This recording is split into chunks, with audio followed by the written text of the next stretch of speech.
Hi everyone, my name is Louis Jennings. Over the next few minutes I will be discussing with you how a trademark can be opposed for containing a false or misleading geographical indication as to the origin of a trader's goods. So let's get started.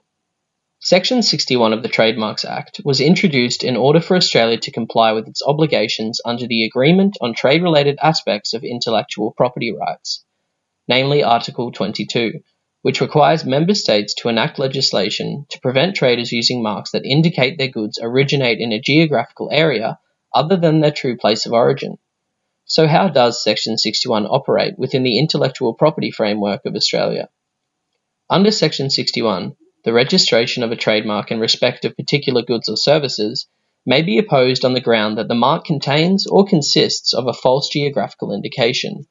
The Trademarks Act defines a geographical indication in relation to goods originating in a particular country as meaning a sign recognized in that country as indicating the goods A. originated in that country, region, or locality, and B. have a quality, reputation, or other characteristic that is essentially attributable to that geographic origin. In other words, a geographical indication is more than a sign that suggests or describes a particular geographical place. It also requires a unique characteristic of the goods that is attributable solely to their place of geographical origin that cannot be duplicated anywhere else in the world. Take, for example, champagne. Champagne is a geographical indication not only because it indicates a particular type of wine coming from the Champagne district of France, but also because it indicates a wine that has some characteristics exclusively attributable to the climate and soil type in Champagne.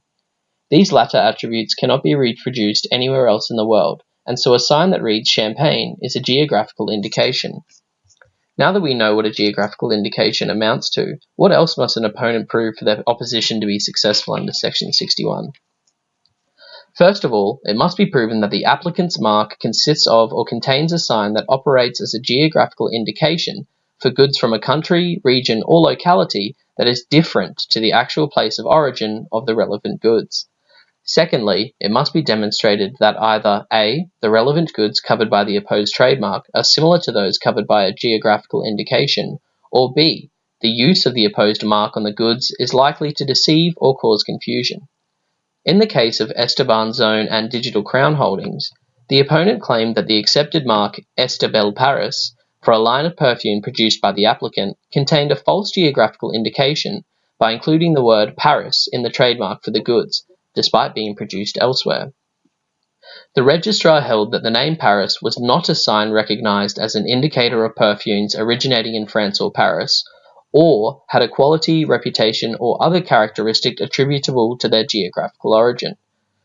The register further explained that while it might be the case that the use of the word Paris in the mark does connote that the goods are associated with Paris or France, I am not satisfied that the use of the mark in relation to those goods would be likely to deceive or cause confusion. The use of the word Paris in respect of the relevant goods, being perfume, is so commonplace as to render it almost devoid of meaning. Accordingly, the ground of opposition under Section 61 was dismissed.